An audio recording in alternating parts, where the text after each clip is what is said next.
Seja bem-vindo de volta. É sempre uma alegria ter você aqui com a gente. Antes de começarmos essa história cheia de emoção, comenta aí pra gente. De qual cidade ou país você está acompanhando?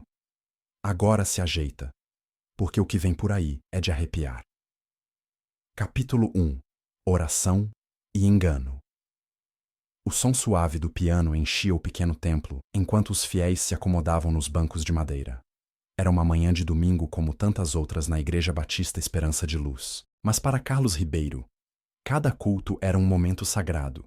Uma chance de agradecer por mais uma semana de trabalho honesto, saúde dos filhos e a bênção de ter uma família unida aos olhos de Deus.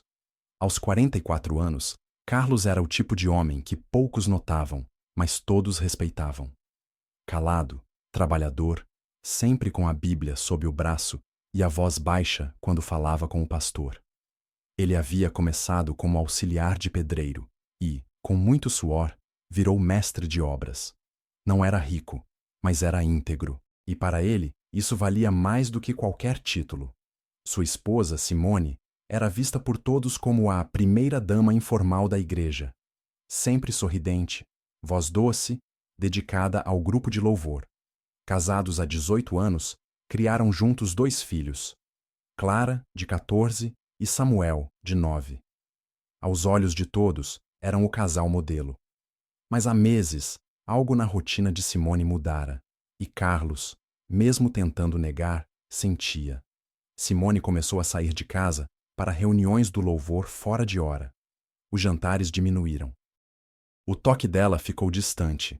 Até o cheiro do perfume, aquele que ela só usava aos domingos, começou a aparecer durante a semana. Vai para a reunião agora? Carlos perguntou certa noite enquanto lavava a louça. O pastor pediu para ensaiar os hinos da vigília. Vai ser especial, respondeu Simone, evitando o olhar dele. Carlos assentiu em silêncio. Não era de questionar, não por medo, mas por respeito. Sempre acreditou que quem confia não vigia. E quem vigia não ama de verdade. Mas algo dentro dele se retorcia. Naquela mesma semana, durante o café da manhã, Clara fez um comentário que o paralisou. Pai, ontem eu vi a mamãe saindo do carro do pastor na rua de trás. Eles pareciam esquisitos. Estavam muito perto um do outro. Carlos deixou a xícara cair no pires, fazendo o café respingar. O coração disparou. Tentou sorrir, mudar de assunto. Mas a pulga já estava atrás da orelha, e com garras afiadas. Naquele domingo no culto, tudo parecia como sempre. Os fiéis cantavam de olhos fechados, mãos erguidas. O pastor Elias, no auge de seus 38 anos, carismático e com voz de trovão suave, pregava sobre a fidelidade no casamento e a santidade no lar.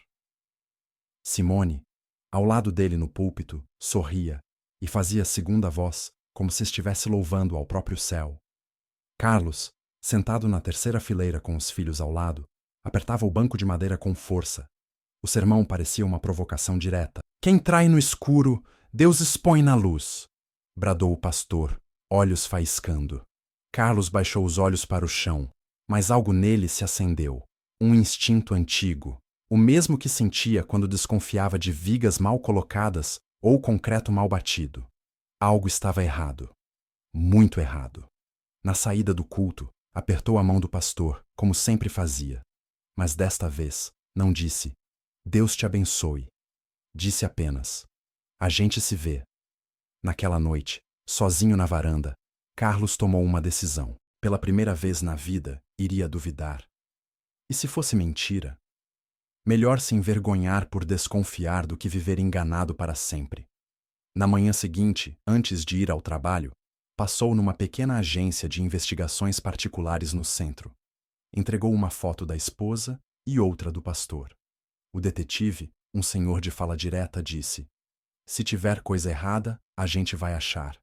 Mas prepare o coração, porque quem procura, acha. E nem sempre está pronto para ouvir. Carlos ficou em silêncio por alguns segundos. Então respondeu: meu coração já está em pedaços. Só quero saber se é por engano ou por verdade. Capítulo 2. O sopro da desconfiança. As horas seguintes pareciam intermináveis para Carlos. O barulho do canteiro de obras, os gritos dos operários, o ranger dos guindastes, tudo soava distante, abafado por um zumbido que martelava dentro de sua cabeça. Cada martelada parecia ecoar uma pergunta que ele não queria responder. E se for verdade? Ao fim do expediente, ele dirigiu até o estacionamento do supermercado, onde o detetive havia marcado o encontro. Um carro cinza de vidro escuro esperava no canto mais sombrio. O homem, grisalho, de barba rala e olhar atento, entregou a Carlos um envelope pardo. São só os primeiros 3 dias, mas acho que vai querer ver isso com calma. Carlos abriu ali mesmo. As mãos tremiam. Dentro havia 5 fotos. Uma mostrava Simone entrando no carro do pastor Elias. Outra, eles juntos em uma cafeteria num bairro afastado, longe da igreja. As demais... Bem, as demais não deixavam dúvidas. Ela sorria. Ele tocava o rosto dela com ternura. Beijos discretos. Um quarto de motel com fachada de cortinas vermelhas. Carlos sentiu a bile subir. Suas pernas fraquejaram. Precisou se apoiar no capô do carro. Respirou fundo e segurou as lágrimas. Naquele momento, a dor se tornou algo sólido, e dentro dele se transformou em aço. Vai querer que a gente continue? Perguntou o detetive, com tom neutro. Carlos fechou o envelope devagar. Continue. Tudo. Cada passo. Cada mentira. Chegou em casa mais tarde que o habitual. Simone estava na sala, assistindo a um documentário evangélico, o rosto sereno, a mesma voz doce de sempre. Amor, a janta tá no forno, tá? Fiz tua torta de carne com batata, do jeitinho que gosta. Ele forçou um sorriso. Obrigado. Tava com saudade disso. Ela sorriu, se aproximou, tentou beijá-lo na bochecha. Carlos deixou. Mas por dentro, o gesto parecia uma traição a si mesmo. Aquela era a mulher que havia se deitado com o próprio pastor, aquele que batizara seu filho e orara pelo casamento deles no altar. Durante a janta, os filhos conversavam sobre a escola. Simone falava animada sobre o próximo retiro espiritual do grupo de louvor, marcado para dali 2 semanas. O pastor vai levar o grupo todo para o sítio da irmã Zuleide, disse ela. Vamos ensaiar os hinos da vigília. Vai ser maravilhoso. Muito jejum, muita oração. Carlos mordeu o interior da bochecha para não explodir. Olhou para os filhos. Pensou em como a verdade esmagaria a imagem que tinham da mãe. Mas também sabia. O silêncio estava se tornando um pecado. Nos dias seguintes, Carlos agiu com precisão cirúrgica. Instalou câmeras discretas no portão e dentro do carro de Simone, um microgravador escondido na bolsa dela. Presente que ele mesmo entregou com um beijo falso. Para você usar no retiro, caso precise gravar os hinos, ele disse com voz firme. O detetive continuava enviando atualizações diárias, e cada uma era uma punhalada nova. Simone usava a fé como disfarce, os cultos como álibi, o altar como cortina para o pecado. O que mais doía em Carlos não era o adultério, era o abuso da confiança, da fé, da comunhão que construíram junto. Ele havia construído a casa deles com as próprias mãos. Trocado o telhado, feito o piso da cozinha. Cada canto daquele lar tinha o suor dele. E agora? Era cenário de mentira. Foi na sexta-feira da semana seguinte que veio a gota d'água. Carlos recebeu um áudio captado pelo gravador da bolsa de Simone. Nele, ouvia-se a voz do pastor Elias, nítida, arrogante, dizendo: "O bobo do seu marido não faz ideia. A igreja inteira poderia estar desabando e ele ainda acharia que é a vontade de Deus. Vamos manter assim, meu amor, até terminar o plano." Simone respondeu com uma risada baixa. Ele acredita tanto em mim que eu poderia dizer que fui arrebatada e ele ia perguntar se levei a Bíblia junto. Carlos ouviu aquilo de pé, sozinho na varanda. Os olhos ardiam. Mas não chorou, porque ali, pela primeira vez, sentiu mais raiva do que tristeza. E foi ali que o plano nasceu. Não seria com gritaria, nem com briga, nem com escândalo em casa. A verdade seria revelada onde ela mais doeria, no altar que eles profanaram juntos. Capítulo 3. Fé em ruínas. Naquela noite, Carlos não dormiu. Sentado à mesa da cozinha, com a luz baixa e a casa mergulhada no silêncio, ele relia cada relatório, escutava novamente os áudios e organizava as fotos em uma pasta. Não como quem coleciona provas, mas como quem prepara um sermão. Porque era isso que ele faria: pregar a verdade diante de todos, com a calma de quem crê na justiça de Deus. Ele sabia que não podia agir sozinho. Precisava de alguém dentro da igreja, alguém com moral e acesso. E foi então que pensou em Dona Abigail. Viúva há décadas, Abigail era a fundadora do círculo de oração, respeitada por todos como coluna espiritual da congregação. Tinha o dom do discernimento e um faro incomum para a falsidade, apesar de ser sempre discreta. Na manhã seguinte, Carlos foi até a casa dela, levou pão de queijo e um pote de café fresco, como costumava fazer nos aniversários da igreja. Dona Abigail, posso confiar algo à senhora? Ela ergueu os olhos, que já carregavam sabedoria. Meu filho, quando um homem justo procura uma anciã em silêncio, é porque a alma dele carrega um peso que não se confessa em confissão. Fala. Carlos, com voz embargada, entregou-lhe um pendrive e uma cópia impressa das fotos. Minha esposa e o pastor Elias. Não é apenas adultério, é heresia em cima do altar. Mentira debaixo do manto. Preciso que a verdade venha à tona, mas sem escândalo. Preciso que seja justiça, não fofoca. Abigail olhou as fotos em silêncio. Depois, fechou os olhos e orou em voz baixa.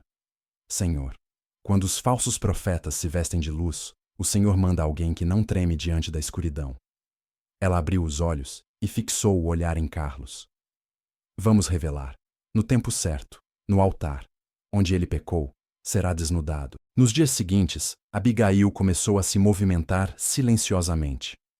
Ajudou Carlos a marcar um testemunho especial de gratidão no próximo domingo, data da vigília da igreja. Disse ao pastor Elias que Carlos havia vivido uma bênção extraordinária e que queria testemunhar diante da igreja inteira. O pastor, arrogante como sempre, concordou com um sorriso sarcástico. Claro, testemunhos emocionam, movem os corações. Vai ser ótimo para fechar a vigília com chave de ouro. Mal sabia ele. Carlos, enquanto isso, preparava tudo com precisão. Contratou uma equipe de som da própria igreja para instalar um projetor com acesso remoto, supostamente para exibir um vídeo de obra social que ele ajudara a financiar. Na verdade, era para exibir as provas, diante de todos. Confiou a responsabilidade técnica a um jovem tímido da equipe de mídia chamado Leandro, que o admirava desde pequeno. Leandro, você me conhece. Sou homem de fé, mas preciso que você confie em mim. Quando eu disser, Deus viu tudo, você aperta o play, e o mundo verá também. O jovem, nervoso, assentiu. Sim, senhor Carlos, o que for. Eu confio no senhor. Chegado o domingo, a igreja estava lotada. Era uma das maiores vigílias do ano, com fiéis de congregações vizinhas. Simone, elegante em seu vestido azul, sorria como se fosse a mulher mais abençoada da cidade. O pastor Elias, com sua Bíblia grossa e terno alinhado, esbanjava confiança. Carlos se sentou na frente com os filhos. Sentia o coração bater no ritmo dos tambores da bateria da igreja. Mas não era nervosismo, era propósito, era missão. A noite avançava e os louvores tomavam conta. Pés dançavam, vozes clamavam, e o pastor subiu ao púlpito empolgado. Irmãos, antes de encerrarmos esta noite gloriosa, nosso querido irmão Carlos Ribeiro pediu para compartilhar uma palavra. E quem somos nós para negar uma palavra de gratidão, não é mesmo? A igreja aplaudiu. Carlos subiu ao altar com passos firmes, pegou o microfone, olhou para a multidão, olhou para Simone, olhou para Elias, e então, com voz serena, começou. Boa noite, irmãos. Hoje estou aqui não para gritar, nem para emocionar. Estou aqui porque preciso obedecer ao que Deus me mandou. O que for feito em oculto será revelado no alto do telhado. Algumas pessoas começaram a se mexer nos bancos. Simone cruzou os braços. O pastor sorriu com um canto da boca. Eu sirvo a esta igreja há quase 20 anos. Casei aqui, batizei meus filhos aqui, chorei aqui, sorri aqui, e nunca imaginei que precisaria subir neste altar para dizer o que vou dizer agora. Ele ergueu o braço e apontou discretamente para Leandro, na cabine de som. Porque Deus viu tudo. As luzes da igreja se apagaram por um segundo. O projetor acendeu, e então, em plena parede do templo, surgiram as imagens.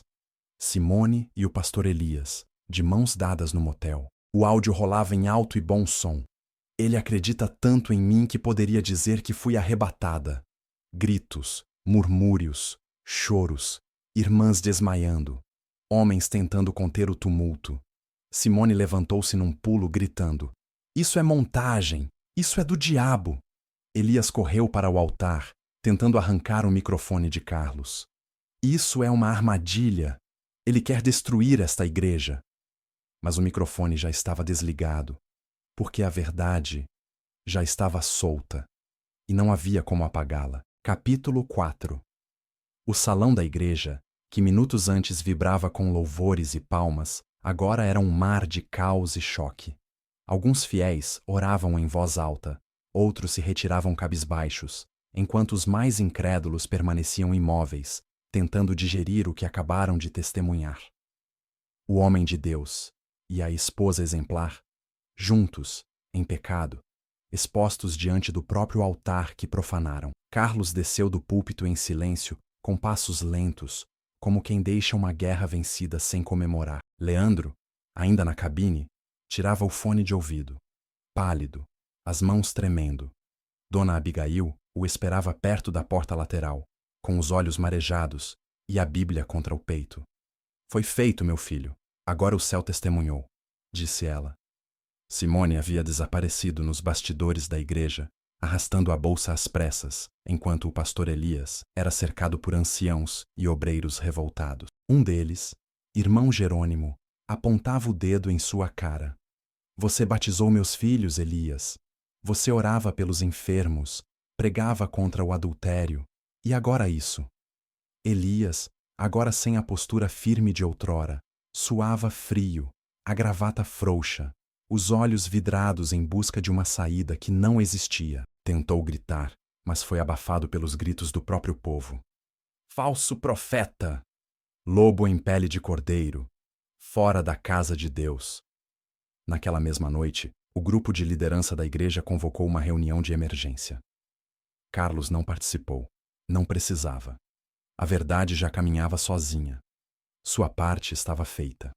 Ao chegar em casa, encontrou Clara e Samuel no sofá, em silêncio.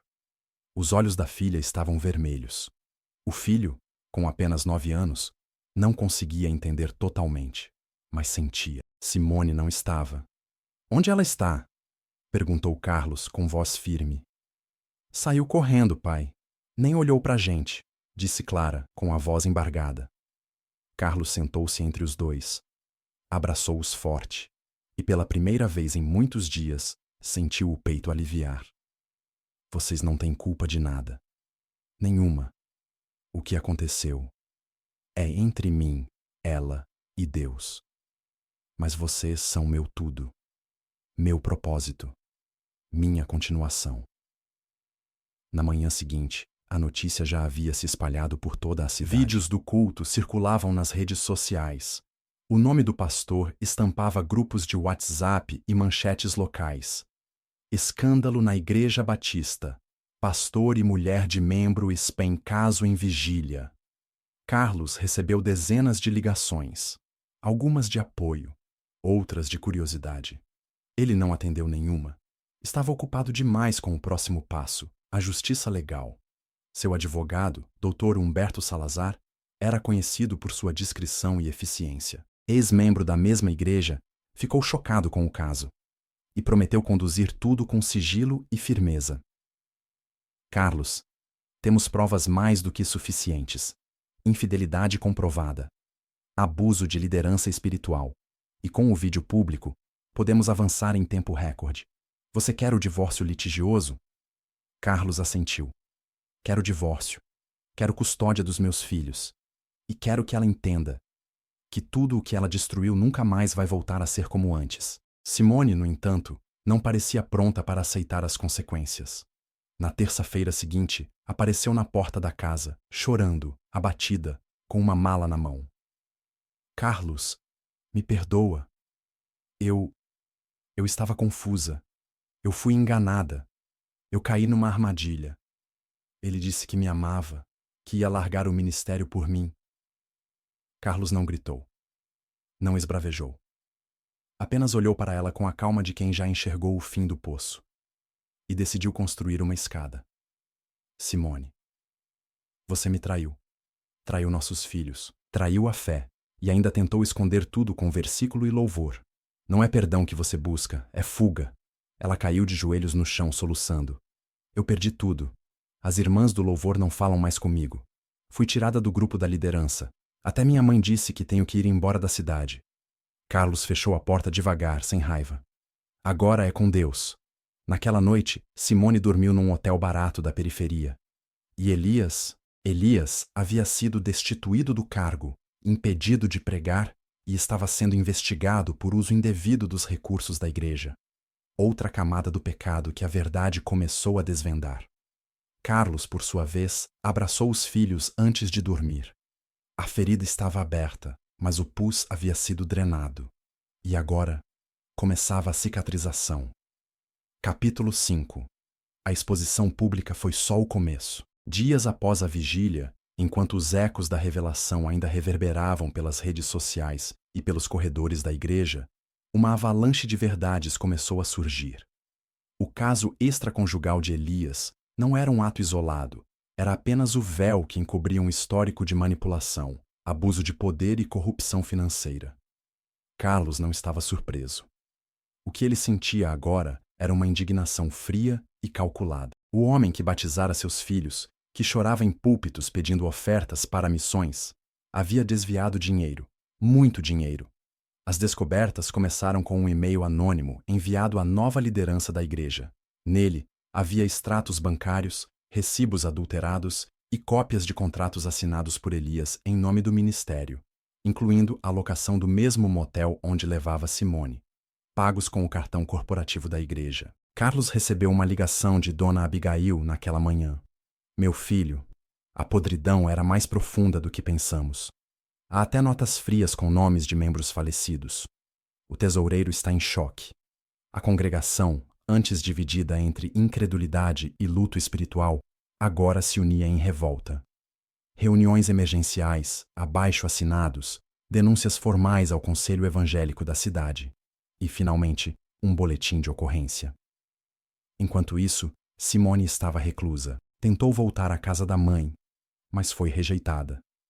Sua irmã, que até então a defendia nas redes, apagou todas as fotos juntas. A vergonha não vinha só da traição, mas da conivência com um crime espiritual e financeiro. Carlos, por sua vez, continuava silencioso, mas presente. Levava os filhos à escola, cozinhava, cuidava da casa.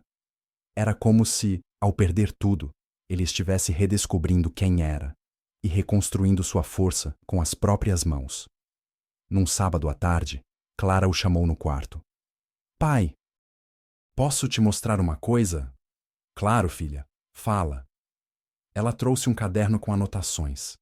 Eram trechos de mensagens que havia visto no celular da mãe meses antes. Palavras estranhas, códigos, valores. Mas o que chamou a atenção de Carlos foi uma frase repetida várias vezes. Não esquece da cota da campanha. Os irmãos acreditam até na minha lágrima. Carlos sentiu o estômago embrulhar. Aquilo era mais que adultério. Era uma farsa arquitetada, um show de fé encenado por um ator ganancioso e sem alma. Ele passou as anotações para o advogado, que incluiu o material no processo do divórcio e também no inquérito policial contra Elias. Era o empurrão que faltava para transformar escândalo em crime investigado. Dias depois, Carlos foi chamado para depor. Relatou tudo com firmeza. Do momento da desconfiança às provas reunidas, passando pelos registros financeiros e pela gravação do culto. O delegado, experiente, balançava a cabeça com pesar. E pensar que esse homem casava e enterrava gente toda semana. A máscara dele virou instrumento de crime. Simone também foi intimada. Tentou negar a maioria das acusações, mas entrou em contradição várias vezes. Seus olhos estavam fundos, a pele pálida. Não era mais a mulher segura de si que cantava nos cultos. Era alguém que só agora percebia o tamanho do buraco que ajudou a cavar. A igreja, por sua vez, seguiu em frente. O templo ficou fechado por alguns dias, em período de purificação. Pintaram o altar, trocaram o púlpito, refizeram a liderança. Carlos foi convidado a dar um testemunho na reabertura. Ele recusou, com educação. Agora é hora de cura, não de lembrar da dor. Deixem o altar para os que vierem limpos. No entanto, sua figura passou a ser respeitada de outra forma. Pais de família o cumprimentavam na rua. Irmãs de outras igrejas o procuravam para pedir conselhos. Carlos, o homem simples e calado, tornou-se símbolo de coragem. Elias, por sua vez, viu sua reputação despedaçar-se em público.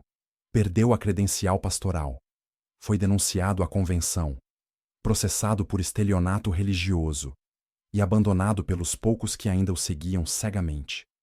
No fim daquele mês, Carlos recebeu uma intimação. Simone estava tentando reaver parte dos bens no processo. Alegava desequilíbrio emocional e manipulação do marido. Ele respirou fundo. Não era a primeira vez que alguém tentava distorcer a verdade. Mas agora ele tinha voz e provas. Reuniu os filhos, explicou tudo com calma. Disse que a batalha ainda não havia terminado, mas que agora estavam vencendo com dignidade. Clara, com lágrimas nos olhos, abraçou o pai. Você nunca nos escondeu da dor, pai, mas também nunca nos deixou afundar com ela. Obrigada. E foi naquele abraço que Carlos entendeu. Mais que justiça ou vingança, ele havia recuperado o que realmente importava: o respeito dos filhos, a paz no lar e a certeza de que a verdade, quando bem conduzida, tem poder de altar. Capítulo 6. Os filhos contra o pai. Naquela tarde, Carlos chegou em casa exausto, mas esperançoso. As batalhas judiciais avançavam bem. O processo de divórcio caminhava para um desfecho favorável, e a comunidade finalmente via quem ele era de verdade. Um homem ferido, mas íntegro. Só não esperava que o maior golpe viria de dentro do próprio lar. Encontrou Clara e Samuel sentados no sofá, com os rostos fechados. A televisão estava desligada. Nenhuma música tocava. O clima na casa, antes de refazimento, agora parecia suspenso no ar, como uma tempestade prestes a explodir. Pai, começou Clara, com a voz tensa. A mãe veio aqui hoje. Carlos sentiu o sangue gelar. Ela entrou? Sim. Usou a cópia da chave que tinha guardada na antiga bolsa. A gente tentou impedir, mas ela insistiu. Disse que precisava conversar com a gente, que tinha coisas que você nunca contou. Carlos se sentou devagar, mantendo o olhar firme. O que ela disse? Clara cruzou os braços. Que você manipulou tudo para se vingar dela, que gravou aquelas imagens sem o consentimento dela, que o pastor estava ajudando vocês dois espiritualmente e que você ficou com ciúmes, que surtou e fez um teatro no culto para destruir os dois. Carlos ficou em silêncio por alguns segundos, a respiração calma, mas pesada. E vocês acreditaram? Samuel, com os olhos marejados, murmurou. A mamãe chorou, pai. Chorou muito. Disse que você virou todo mundo contra ela. Disse que você quer nos afastar dela. Carlos se levantou e foi até o quarto.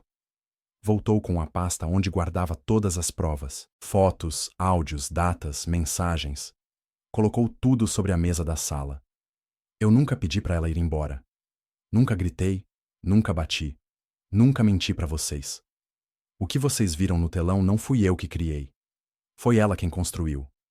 Sozinha. Eu só liguei a luz. Clara folheou as imagens, desta vez com mais calma. Samuel se aproximou, curioso. Carlos então tirou do bolso o celular e tocou um áudio específico, gravado pelo detetive. Era Simone dizendo: Depois que eu conseguir a casa no meu nome, vou deixar tudo. Ele nunca vai saber. O Elias já disse que posso ir morar com ele. Clara tapou a boca com a mão. Samuel abaixou a cabeça. Carlos então se agachou diante dos dois. Eu não sou perfeito. Errei muitas vezes, talvez até com vocês. Mas eu nunca traí a confiança que vocês depositaram em mim. A dor que vocês sentem, eu sinto multiplicada. Porque eu amo vocês. E porque tudo o que fiz foi para proteger nossa verdade. Clara começou a chorar. Samuel correu para abraçar o pai. E naquele momento, a casa voltou a respirar. Horas depois, enquanto jantavam juntos, Carlos foi chamado à porta. Era o advogado. Carlos, precisamos conversar. Recebemos uma nova petição do advogado da Simone. Ela quer guarda compartilhada. Carlos franziu o senho. Compartilhada? Depois de tudo? Alegam que você está alienando os filhos, que ela está em processo de arrependimento e que a reconexão com os filhos é um direito garantido. Carlos respirou fundo. Sabia que o sistema judicial, às vezes, ignorava a moral em nome da técnica. Pode me conseguir uma audiência com urgência? Já solicitei. Teremos data em breve. Naquela noite, Carlos chamou os filhos no quarto. Pode ser que vocês tenham que conversar com o juiz, e talvez tenham que escolher onde preferem ficar. Samuel franziu a testa. Mas a gente já escolheu, pai. A gente quer ficar com você. Clara assentiu. A mamãe errou. Talvez um dia a gente perdoe. Mas ela ainda está presa na mentira. E a gente não quer viver mais dentro disso. Carlos abraçou os dois. O amor nunca se perde, mas às vezes a gente precisa se afastar de quem nos ama errado, para conseguir se amar direito. Capítulo 7. O Testamento. Que muda tudo. O sol daquela manhã filtrava-se pelas janelas da cozinha, lançando faixas douradas sobre a mesa onde Carlos tomava seu café em silêncio. O celular vibrava constantemente com notificações de mensagens, novas datas de audiência e movimentações jurídicas. Mas aquela manhã carregava algo diferente no ar, uma sensação de que algo estava prestes a acontecer, e não apenas no tribunal. Foi quando Dona Abigail ligou. Carlos, pode vir até minha casa ainda hoje? É urgente. Mas traga calma e mente aberta. Sem fazer perguntas, ele foi. A casa da anciã era simples, mas cheia de memória. Quadros de missões antigas, uma Bíblia marcada em 1000 lugares, um crucifixo de madeira esculpido pelo próprio marido, falecido há décadas. Ela o recebeu com um olhar que misturava reverência e tensão. Lembra do pastor Afonso? O fundador da nossa igreja, antes do Elias? Claro, foi ele quem casou meus pais. Um homem íntegro. Pois bem, ela apontou para uma caixa de madeira sobre a mesa. Isso aqui me foi entregue há 2 semanas, pelo advogado particular do pastor Afonso. Ele faleceu faz 2 meses, mas deixou instruções específicas. Esse material deveria ser aberto apenas se a igreja caísse em mãos corrompidas e mentirosas. Carlos se aproximou e abriu a caixa com cuidado.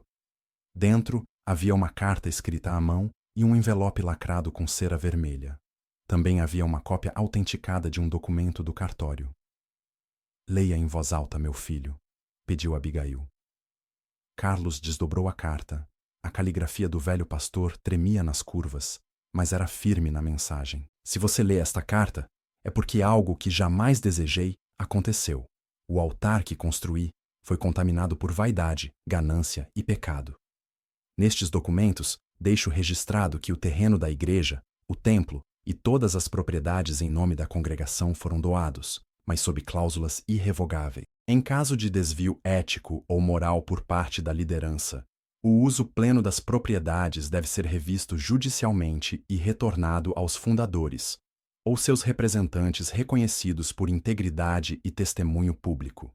Carlos arregalou os olhos. O documento que estava ali não só provava o que a carta dizia, como deixava a titularidade de curador moral da igreja registrada em cartório, com indicação clara de que, caso o pastor em exercício fosse afastado por escândalo ou crime, o direito de representação passava a um membro de conduta ilibada, indicado pela antiga liderança, e confirmado por 2 membros fundadores.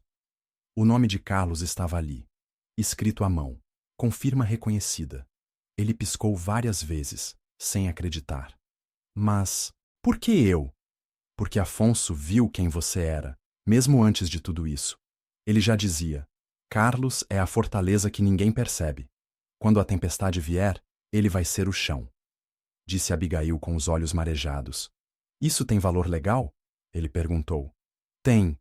E espiritual também. Elias não apenas traiu, ele violou cláusulas da fundação da própria igreja. Isso pode ser apresentado em juízo. E mais. Pode ajudar em sua defesa contra as acusações de alienação parental, já que reforça sua integridade e contribuição moral à comunidade. Carlos levou os documentos direto ao advogado. Dr. Salazar passou a manhã lendo cada linha. Isso é uma bomba. E das boas. Com isso, não só reforçamos a tua imagem como homem íntegro, como também podemos desqualificar a argumentação da Simone, provando que ela coparticipava de uma estrutura moral já comprometida. E mais, isso pode até render um processo contra o Elias, por fraude de cargo. Mas Carlos não estava interessado em revanche pessoal. Só quero minha paz, e que meus filhos cresçam sabendo que a verdade, mesmo quando sangra, salva mais do que a mentira que acaricia. No dia seguinte, Simone foi intimada para uma nova audiência. Ao saber dos documentos, tentou desesperadamente contestar, alegando falsificação e manipulação. Mas era tarde. A carta, a escritura e os testemunhos públicos de Abigail e outros 2 fundadores da igreja fecharam a narrativa com autoridade. Clara, ao ver o nome do pai escrito naquela carta, sussurrou: O vovô teria orgulho do senhor, pai. Carlos, mais uma vez, sentiu que havia vencido sem gritar. Capítulo 8. Justiça. Diante da verdade. O dia da audiência amanheceu nublado, como se o céu refletisse o peso das decisões que estavam por vir. Carlos vestiu sua melhor camisa social, a mesma que usou no batizado de Samuel. Clara e Samuel o acompanharam até a porta do fórum, onde o advogado os aguardava com uma pasta cheia de documentos e esperança. Hoje não é só sobre ganhar, é sobre provar quem você sempre foi, disse Dr. Salazar. Do outro lado, Simone chegou escoltada por seu novo advogado. Estava visivelmente mais abatida do que nas últimas semanas. O cabelo antes cuidadosamente arrumado agora estava preso em um coque apressado. O rosto sem maquiagem. Os olhos vermelhos. Ao se encontrarem no corredor do tribunal, Carlos apenas a cumprimentou com um aceno respeitoso. Simone desviou o olhar. Na sala da audiência, a juíza, uma mulher firme e atenta, abriu os trabalhos com voz calma. Estamos aqui para decidir questões relacionadas à guarda dos menores Clara e Samuel Ribeiro, bem como analisar alegações de alienação parental e contestação de guarda exclusiva por parte da mãe. A primeira a falar foi Simone. Seu discurso, embora ensaiado, soava vazio. Excelência, eu cometi erros, sim. Mas fui manipulada, iludida por uma figura de liderança espiritual. E o Carlos, por mais que seja um bom pai, usou esse escândalo para me afastar dos meus filhos. Eles não falam mais comigo. Tenho sido excluída da vida deles de maneira cruel. Carlos manteve o olhar baixo. Não por culpa, mas por respeito. Quando chegou sua vez, levantou-se com calma. Meritíssima, não tenho prazer algum em estar aqui. Mas tenho um dever como pai: proteger a sanidade emocional dos meus filhos. Tudo o que fiz foi guiado pela verdade. E para provar isso, trouxe documentos, testemunhos, imagens, gravações e agora, com a permissão do tribunal, um testamento registrado em cartório, deixado pelo fundador da nossa igreja, reconhecendo minha integridade como representante da comunidade diante de Deus e da lei. Ele entregou a pasta à juíza, que começou a ler com atenção. O silêncio na sala era absoluto. Quando terminou a leitura, a magistrada ergueu os olhos. Senhora Simone, tem ciência do conteúdo desta documentação? Eu não sabia da existência disso. Deve ser manipulação. Dr. Salazar interveio. Excelência, a autenticidade do documento foi confirmada com reconhecimento de firma. assinatura testemunhal de membros fundadores da igreja e, inclusive, corroborada por um cartório da cidade. A integridade de meu cliente é sustentada não só por provas, mas por anos de serviço comunitário e testemunhos de dezenas de pessoas, cujos nomes estão aqui nesta lista. A juíza suspirou, chamou os filhos para um breve depoimento reservado, feito com psicólogo presente. Clara e Samuel foram claros, diretos, sem agressividade. Apenas verdade. Eu amo minha mãe, mas não quero morar com ela. Não confio mais nela, disse Clara. O papai nunca falou mal da mamãe pra gente. Só disse que a verdade ia aparecer. E apareceu, completou Samuel. Ao fim da audiência, a juíza retomou a palavra com serenidade. Após análise minuciosa de todos os documentos, depoimentos e provas apresentadas, este tribunal decide conceder a guarda exclusiva ao pai, Sr. Carlos Ribeiro, com visitas monitoradas à mãe, até que se comprove estabilidade emocional e ambiente seguro para a convivência. Considero ainda que não houve alienação parental, mas sim uma conduta protetiva diante de riscos concretos. Esta é a sentença. O martelo bateu. Simone chorou. Mas desta vez não havia teatro. Apenas a dor da verdade. Carlos não comemorou. Apenas agradeceu em silêncio e abraçou os filhos com força. Na saída do fórum, foi abordado por uma repórter de um pequeno jornal local. Senhor Carlos, o senhor quer deixar uma mensagem para outros pais que passam por traições ou batalhas judiciais como essa? Ele pensou por alguns segundos e respondeu: que nunca confundam silêncio com fraqueza. A verdade não grita, mas quando fala, ninguém consegue ignorar. Capítulo 9. A queda. Dela. Nos dias que seguiram a audiência, a cidade parecia menor. As pessoas cochichavam menos e observavam mais. A história de Carlos, antes restrita à igreja, agora circulava pelas ruas, pelos comércios, pelas rodas de conversa. Mas o tom havia mudado. Não era mais fofoca. Era respeito. Carlos, no entanto, continuava o mesmo. Trabalhava, buscava os filhos na escola, fazia compras no mercadinho da esquina.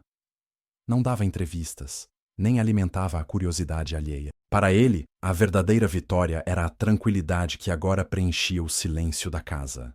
Já para Simone, o mundo havia se tornado estreito e áspero. Expulsa do grupo de louvor, ignorada por antigos irmãos de fé e vista como símbolo de escândalo moral, ela passou a viver de favor na casa de uma prima distante. Tentou retornar ao mercado de trabalho como assistente administrativa, mas a igreja onde trabalhava havia sido sua única referência por anos. E ninguém queria uma ex-esposa adúltera de um homem íntegro que se tornara um símbolo de dignidade. Mais do que o desemprego, o isolamento social começou a sufocá-la. Os amigos de aparências sumiram. As irmãs da fé desapareceram. Até mesmo os familiares mais próximos, envergonhados, preferiam manter distância. Mas nada foi tão doloroso quanto as visitas monitoradas. Clara, educada, apenas cumpria o protocolo. Samuel, mais sensível, mal conseguia disfarçar a decepção. Mãe, por que você mentiu tanto? Ele perguntou, numa dessas tardes. Simone chorava. Sempre chorava. Mas agora, lágrimas não bastavam. O tempo das desculpas havia passado. Já Elias, o que restou dele era pó de púlpito. A denúncia formal de estelionato religioso resultou numa investigação profunda. Descobriram mais contas bancárias em nomes de terceiros, investimentos suspeitos e desvios de fundos que totalizavam quase R$100 mil. A Convenção Evangélica Nacional emitiu uma nota de repúdio, cassou sua licença pastoral e o proibiu de pregar em qualquer igreja afiliada. Sua casa, comprada com doações, foi colocada sob investigação de bens. Sem púlpito, sem rebanho, sem prestígio, restou-lhe a vergonha. E quando tentou buscar abrigo em uma igreja menor, na periferia, foi recebido com protesto dos próprios membros que gritavam: "Fora, impostor! Aqui, a Bíblia é vivida, não encenada." Carlos ficou sabendo de tudo, mas não comentou. Não zombou. Não celebrou. Apenas orou em silêncio. Não por Elias se arrepender, mas para que ninguém mais sofresse nas mãos dele. Numa manhã, Simone apareceu mais uma vez, sem aviso. Carlos abriu a porta, a expressão serena.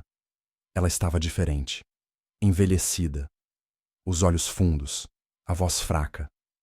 Eu queria pedir desculpas. Pela última vez. Não quero nada seu. Só precisava dizer que perdi tudo. E entendo agora o que fiz. Carlos a encarou por alguns segundos. Respondeu com calma. Não precisava ter perdido tudo para entender. Bastava ter olhado para mim e para os nossos filhos. Bastava ter tido coragem. Ela assentiu. E então se virou, caminhando devagar até o portão. Clara, que observava da janela, perguntou: Você acha que ela vai mudar um dia? Carlos suspirou. Não sei, filha, mas a verdade já mudou a gente. E isso já é suficiente. Na semana seguinte, o juiz homologou a partilha de bens. Carlos ficou com a casa, o carro, a guarda total dos filhos. Simone, sem emprego fixo e com reputação comprometida, abriu mão de qualquer pensão. O advogado dela sugeriu que ela saísse da cidade por um tempo. E assim o fez. Sozinha, sem alarde. Já Elias. O último registro dele foi uma foto tirada em uma rodoviária, carregando uma mochila surrada, embarcando para a cidade desconhecida.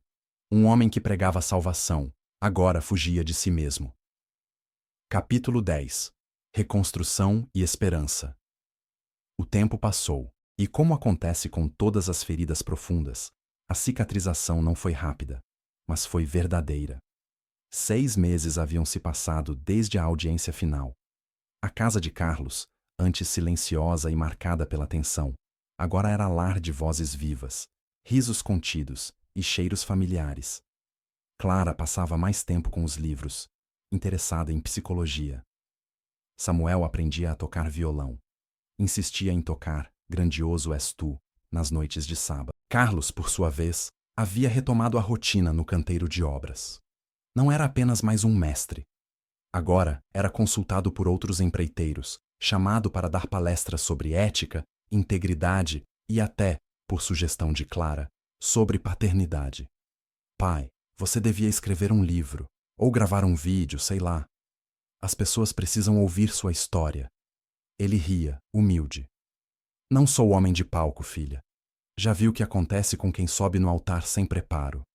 Ela sorriu. E ele, no fundo, sabia que ela só queria eternizar o que tinham vivido juntos. A igreja, reformada fisicamente e espiritualmente, havia nomeado uma nova liderança. Jovens sérios, humildes, guiados por Abigail e outros anciãos. Carlos nunca quis voltar à frente, nem ao púlpito.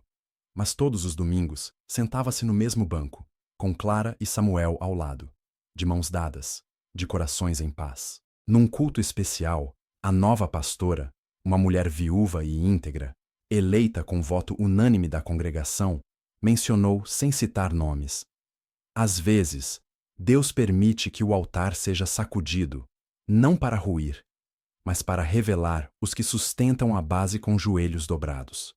Que possamos aprender com os que não gritavam, mas resistiram em silêncio. A esses devemos honra. Todos sabiam a quem ela se referia.